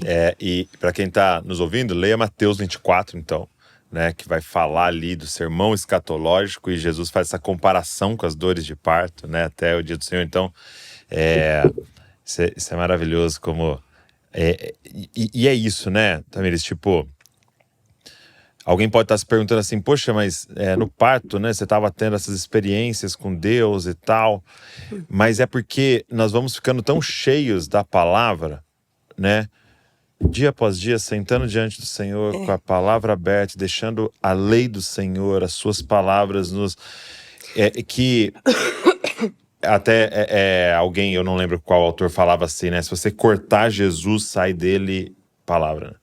Quando cortaram Jesus, o que saiu dele era a palavra, né? Várias das falas dele eram versículos do Antigo Testamento, né? Então o próprio Deus meu, por que me abandonaste, estava falando um salmo. Então você imagina, no momento daquela aflição, ele está citando a palavra, porque é como se é tão abundante dentro dele a palavra que o que vai sair é a palavra, né? E aí você com dores e a palavra sendo ali encarnada, né? Revelada, né? O tempo inteiro. E é isso que nós precisamos, sabe? Você releia, porque aqui tem um ponto muito legal do que você está falando, né? Você pode reler o parto à luz da palavra. Ou você pode querer reler a palavra a partir das suas dores. Exatamente. Tipo, deixa eu ver aqui, eu acho que Jesus me abandonou mesmo, porque doeu, né? E não, é porque que doeu. Porque isso aqui exemplifica, isso é muito legal. E aí até eu queria que você falasse um pouco, e aqui, mudando de assunto, e até falando pra galera, você precisa ir lá no outro pra você ver o completo. Se você não assistiu, muita gente assistiu. A gente pode até deixar na descrição aqui o link do outro episódio do podcast. Mas eu queria te fazer uma pergunta, porque você compartilhou comigo, com a Val, um pouco sobre a temática avivamento, né? E eu queria que você compartilhasse um pouco disso que você estava estudando e tal, que eu achei muito elucidativo, assim, né? Entender um pouco o que está acontecendo. E principalmente para a gente puxar essa temática de um avivamento na palavra. Né? Como é que você falou para mim que os avivamentos de um certo período tinha sempre a ver com voltar para a palavra, né? E até na Bíblia, quando a gente olha alguns reavivamentos, né? O próprio Israel tinha a ver com encontramos a lei de novo e vamos debruçar sobre ela. E aí depois, os últimos que a gente tem ouvido têm vindo de uma forma diferente. Né? Então, quando a gente olha na Escritura, a palavra avivar mesmo, que seria do original, ela só aparece 2 vezes, né? Então, ela aparece em Abacuque 3, né? Aviva a tua obra, Senhor, no decorrer dos anos. No decurso dos anos faze-a conhecida, na tua ira lembra da misericórdia, né? Mas ele começa o texto falando, tenho ouvido, ó Senhor, as tuas declarações. Mas parece uma música isso. Será? Outro dia, eu recebi uma mensagem de uma irmã dizendo, que música maravilhosa, como você conseguiu compor? Eu buguei, ô irmã, é literalmente é o versículo Abacuque sem mudar 3. nada. O nome da música tá falando onde que tá. Não mudei nada, só cantei o que tá ali. Que inclusive é um dos motivos, né? Que a gente compõe, que eu gosto de compor assim, porque a sensação que eu tenho, que infelizmente muitos crentes não leem a Bíblia. Mas como eles estão escutando música, eles pelo menos vão começar a decorar. Sim. E as escrituras, eles vão ruminar essa escritura, essa palavra de Deus vai uma grande ferramenta. Encher no coração deles. Mas, então fala aí, e ele começa falando isso, e a gente olha o contexto, ele tá esperando um avivamento, ele tá esperando que Deus venha de um jeito, e Deus fala pra ele, você quer saber como é que eu vou ouvir? Então tá bom, eu vou ouvir. Aí ele chega a Abacuque 3, ele fala, Senhor, tô ouvindo as suas declarações e agora eu tô alarmado. Agora eu tô com medo. Aí ele fala, então aviva a tua obra, no decorrer dos anos, no decurso dos anos faze-a conhecida e tal. E aí na tua ira lembra da misericórdia e tal, mas chega um ponto que ele fala assim, eu ouvi a sua voz, chega meu queixo, bateu no outro, os meus joelhos se encontraram aqui, porque eu tô apavorado com o que vai vir. Eu tô esperando um avivamento de um jeito, mas o Senhor tá falando que avivamento é outra coisa. Então, eu vou fazer o seguinte, eu vou olhar pro alto, né? Ainda que a figueira não floresça, não haja fruto na vide, o produto da oliveira minta pra mim, eu, todavia, me alegrarei no Senhor, exultarei no Deus da minha salvação, porque Ele me faz andar nos lugares altos, né? Andar altaneiramente como a corça. E em Salmo, que ele diz, aviva no Senhor e invocaremos o teu nome. Antes ele tá falando exatamente do amor ao Senhor, a palavra de Deus, etc. Ele fala, então, olha tudo que fizemos, abandonamos a tua lei. E aí ele fala, aviva no Senhor e invocaremos o teu nome. Então, essas são as 2 vezes que a Escritura menciona avivamento na palavra mesmo, né? E óbvio que o contexto é de trazer vida ao que está morto. Mas, todas as vezes que a gente vê trazer vida ao que está morto, e o que a gente entende nas Escrituras como avivamento, como você bem mencionou, é sempre encontrando o rolo. Então, Esdras, quando encontra o livro, né, encontra o rolo. O próprio Josias, quando encontra o livro. Esse retorno, né, quando o povo está na Babilônia, quando o povo está... É sempre um retorno à palavra de Deus. Sempre. todas as vezes nas escrituras é sempre isso. Vem para a palavra de Deus e retornar para as escrituras, retornar para a lei de Deus, era o que fazia o povo viver, né? Então, a gente olha... Reformar, né? Exato, a gente olha para a época dos juízes, por exemplo. Meu Deus do céu, se você vai ver toda vez, você pega... a escritura vai dizer... Em Josué capítulo 2, né? Levantou-se uma geração que não conhecia o Senhor, não tinha visto os seus milagres e tal, e morreu Josué. E aí? Aí cada um fazia o que bem parecia, e aí Deus começou a levantar juízes. Tá, então o que aconteceu? Ele tinha entregado, como ele falou que ia fazer com Israel, né? Você desviou da minha lei, você vai ser entregue para os seus inimigos. Bom, ele tinha sido entregue aos inimigos. Aí vem Otiniel. Aí Otiniel levanta, julga e traz a palavra do Senhor, lembra o povo da lei do Senhor e tal, 40 anos de bênção. Aí ele morre, aí o povo se dizia. Aí vem um outro, aí então vai acontecendo. Aí vem Débora, até que por último vem o Samuel, né? E o povo pede um rei. Mas, todas as vezes nas escrituras, é sempre um retorno à palavra de Deus. João Batista, que as pessoas vêm trazendo como um cara reformador, um cara que... Ele não veio fazendo milagre algum. Ele veio pregando uma mensagem antiga. Arrepende. Batiza. Arrepende. Batiza. E que ele está, inclusive, mencionando ali o mikvah, né? Que é a preparação para o casamento. Ele está falando de Êxodo 19, quando Deus fala, se lava no mar, porque eu vou encontrar com vocês. Então, não é arrepende e batiza, porque... Não, vou inventar um negócio. Não, ele está trazendo um negócio que já estava lá. Então, olha, o que Deus tinha falado lá em Êxodo 19? Se lava, não sobe ninguém no monte. Se alguém subir, vai morrer. Não deixa nem passar um animal. Fecha aqui, põe limite. Mas se lavem, porque eu vou descer aqui nessa montanha. E eu quero habitar no meio de vocês. Então, vocês vão ver a minha glória. Então, basicamente, todas as vezes, volta para a palavra.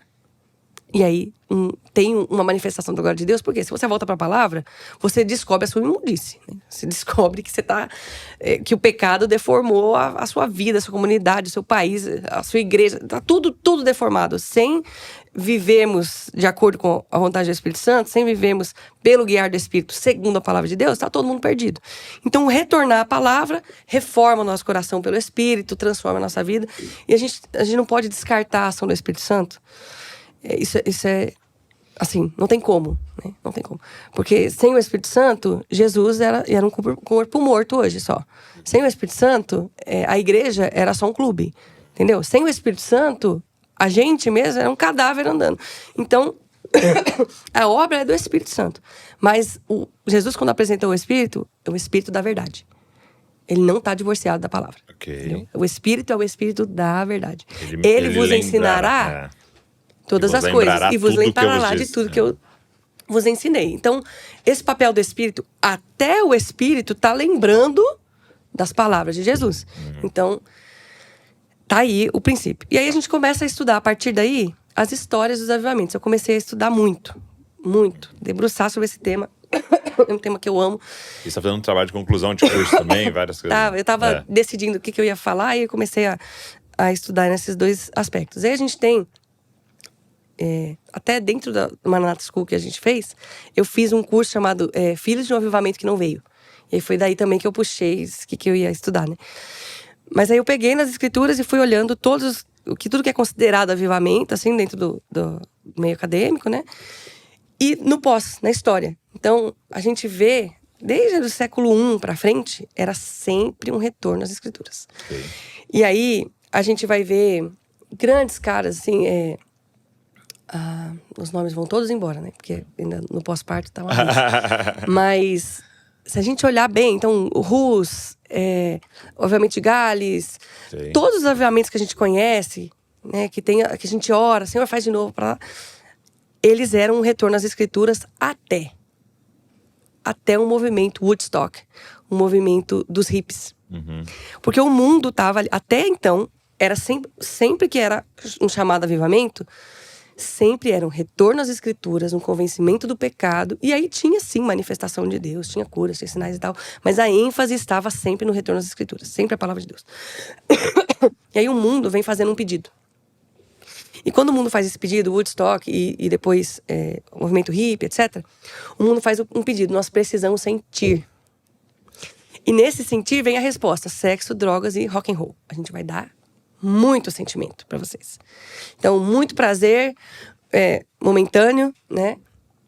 Rápido, barato e muita dopamina com música. Não sei se você sabe disso, mas quanto mais instrumentos você tem numa música, mais dopamina você mesmo? Você vai proporcional, é proporcional. Você vai aumentando umas ali. Camadas ali. Existem tons, inclusive, tons maiores, tons menores. Então, a música, ela proporciona sozinha. Sim. Ela proporciona um sentimento. É verdade. Né? Então, essa foi a resposta. E aí, o que aconteceu? A igreja quis responder a uma necessidade do mundo.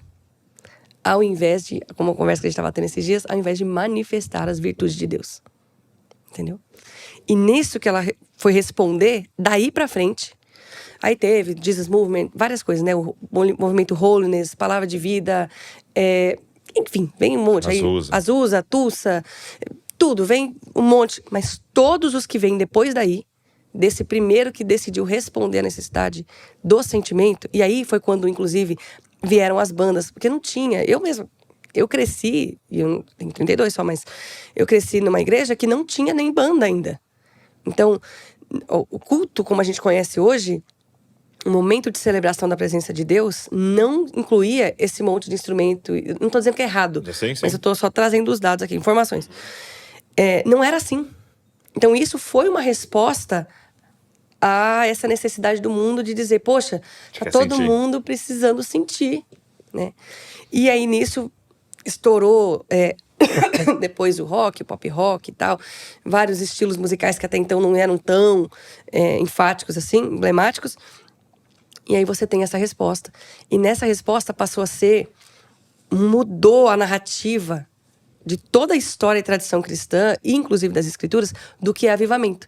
Então, avivamento passou a ser cura, sinal, milagre, maravilha e sentimento. Entendeu? E para Jesus, se a gente olhar mesmo para Marcos, para Mateus, ele diz: estes sinais seguirão os que creem. Essas coisas são resposta de fé, não resposta de avivamento. Então, em meu nome, expulsarão demônios, curarão enfermos, orarão outras línguas. Tá tudo certo. Já faz parte, entendeu? Da vida cristã. Já deveria fazer parte da vida cristã.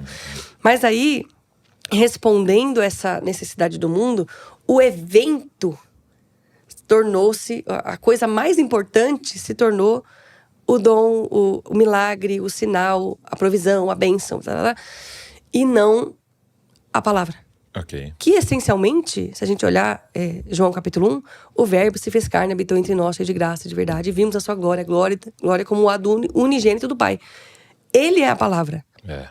Então, a gente, sem querer, talvez sem perceber, nós fomos permitindo esse mudar, assim, vou usar narrativa, apesar de narrativa do que seria o avivamento. E eu acredito que linguagem importa. Sim. Sabe por quê? Quando a gente olha para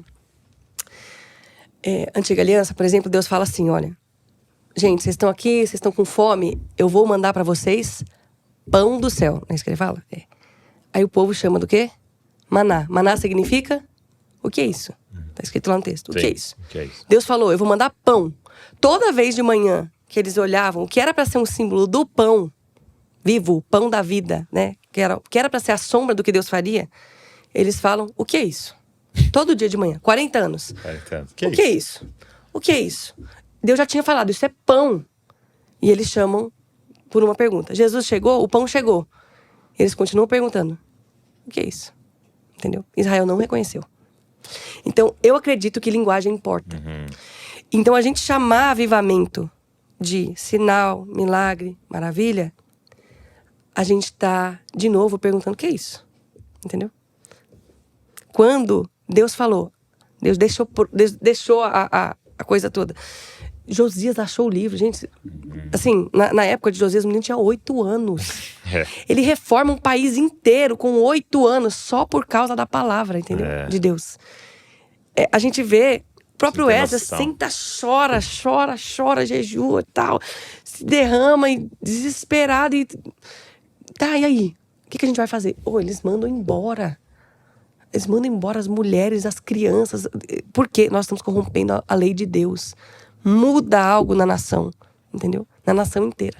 Lá em Genebra, né, teve a oportunidade de o pastor Abraão lá visitar e tal, e aí tem uns monumentos dos reformadores, e aí um deles, eu também para não errar, não vou falar o nome, mas um deles tem, assim, tá o Calvino e tal, e aí um deles tem uma Bíblia na mão, e o cara fez a escultura ele tá com o dedo dentro da Bíblia, assim, sabe, marcando uma página. Sim. E aí a história conta que ele andava assim pela cidade. E tava ali no versículo que ele tava meditando no dia. Uhum. Então, com frequência, ele parava, olhava Exato. e ficava andando com o livro, marcando no dedo, Exato. assim, né? E é uma reforma feita a partir da palavra. Fala que Calvino juntar as pessoas na praça e falar, nós vamos fazer um compromisso juntos aqui. Nós vamos obedecer esse livro aqui. Exato. E a cidade disse sim. E a reforma acontecendo Tanto ali. que Então, antes disso nem tinha pregação pública em praça. Foi a partir daí, né? Foi dessas pregações, dessas cruzadas que eles fizeram, inclusive, muitos irmãos. Mas acho que o meu clamor tem sido esse, assim, porque se a gente vai continuar respondendo às necessidades dessa geração, vai chegar uma hora, já chegou, né? Mas vai ficar mais enfático que o evangelho não pode se dobrar para dar resposta. Entendeu? Não tem como. Porque se a pessoa fala assim, não, mas eu só quero ser feliz, eu só quero ser assim, o evangelho não prometeu pra você, ele não veio te dar a felicidade. E aí é onde entra o falso, entendeu? A gente vai abrindo margem. Porque aí pra manter esse cara na igreja, que veio pelo avivamento, eu não tô dizendo que Deus não fez. Deus fez, de fato, assim. Sim. Teve um movimento do Espírito. Mas o avivamento era retornar às Escrituras. E isso trazer vida. E a gente podia ver, porque sinais e maravilhas... São consequências. E vamos ser honestos. A própria Escritura mostra demônios operando assim. E falsos operando assim. E tem uma coisa muito chocante, né?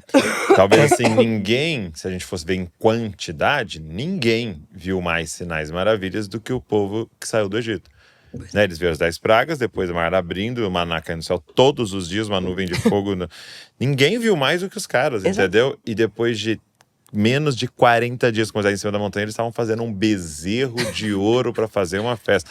Então, assim, não é o que vai sustentar. E aí até, eu acredito que é o que Filipe tá pedindo, né? Ele falou, tá bom, você tá falando que vai embora? Mostra-nos o Pai, isso nos basta. É tipo, nos dá mais uma experiência. E Jesus tá falando assim, não é mais uma experiência. Exato. É se vocês se dobrarem a palavra, né? A encarnada, né? Quem me vê o Pai. E não tem como separar Jesus e a palavra, porque ele é a palavra encarnada, né? Então, ignorei a palavra, ignorei a Cristo, né? Então é um retorno às Escrituras. E até amarrando tudo, eu acredito que o início da nossa conversa, você falou assim, eu vim com a expectativa de ver muita fome, e eu vi uma apatia. Eu acredito que um dos pontos é que havia uma fome, mas também havia uma fome, sabe quando o filho chega assim, fala assim, né, e os meus maiores falam mais, né, pai, tô com fome. Ele fala, beleza, vou lá preparar uma coisa, mas o que você vai preparar?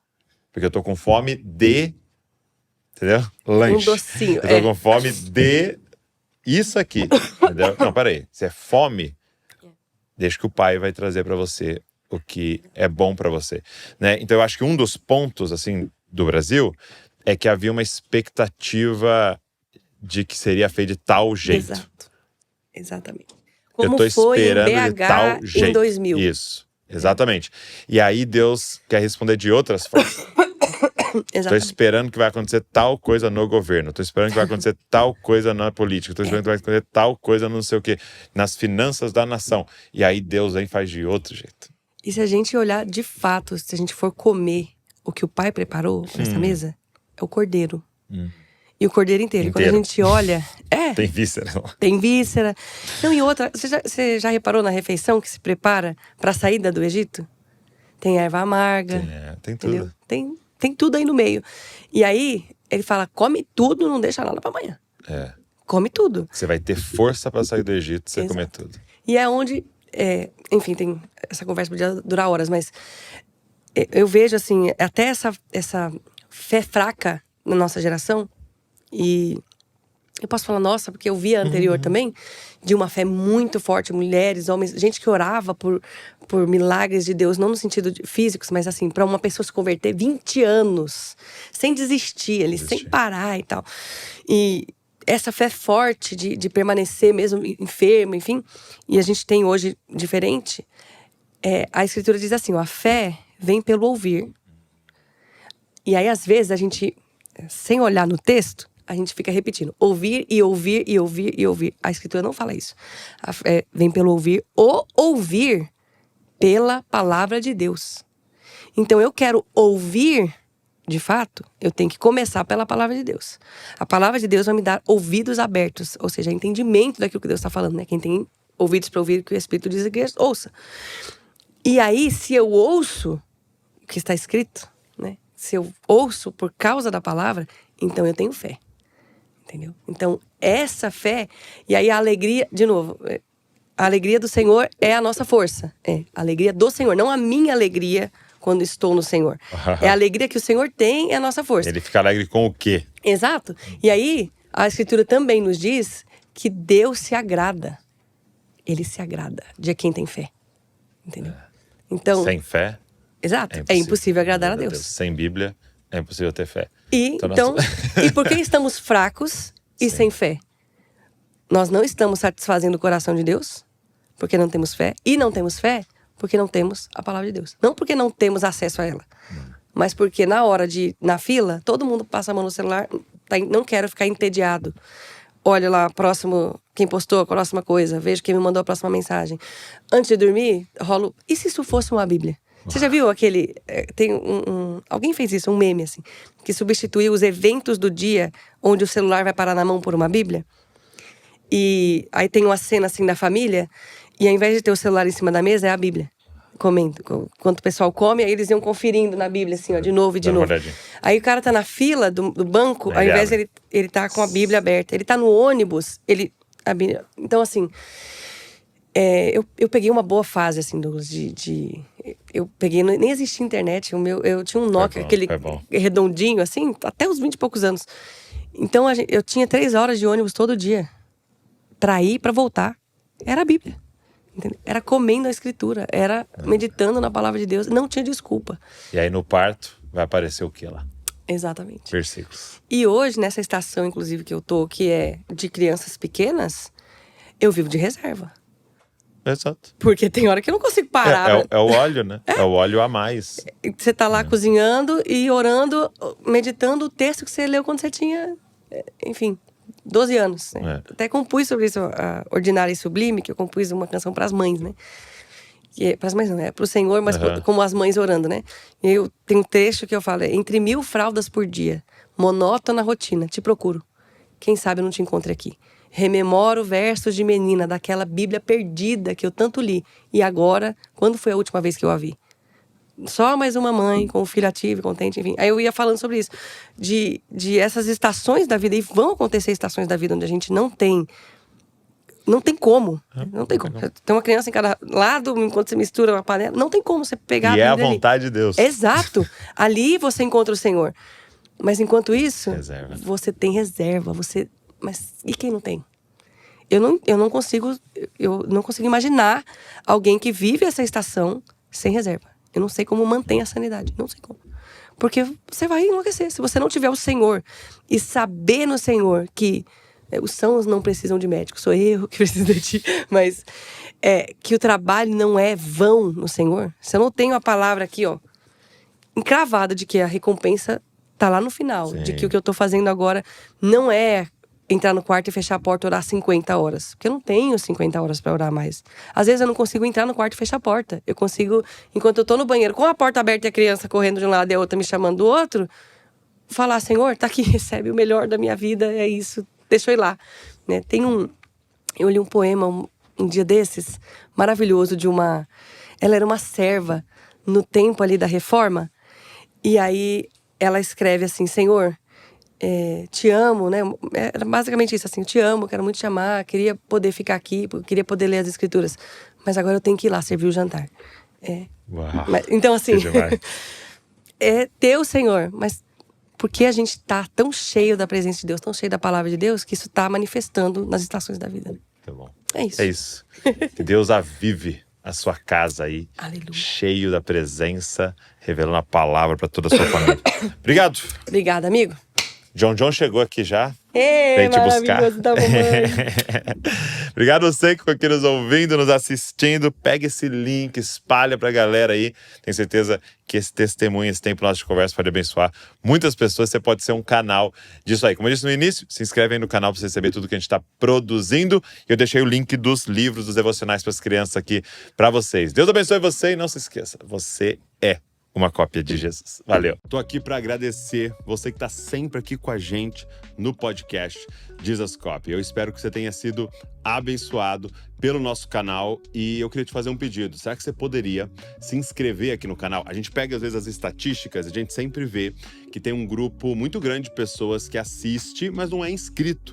Quando você se inscreve, é uma forma gratuita de você dizer, ó, isso aqui é relevante e nos ajudar a alcançar mais pessoas. É uma forma maravilhosa de agradecer se você é abençoado pelo movimento Jesus Copy. Agora, tem mais uma forma de você poder abençoar tudo que está acontecendo aqui. É se tornando um membro aqui do canal Jesus Copy, se tornando um Jesus Copies, né? E você pode, então, ser membro, você vai estar contribuindo financeiramente para toda a equipe que está por trás aqui trabalhando, produzindo conteúdo para mais pessoas se parecerem com Jesus. Então, se você pode fazer isso, vai estar abençoando muito o movimento Jesus Copy. Então tá aqui, é só você clicar e se tornar um membro do nosso canal Jesus Copy. Deus abençoe você.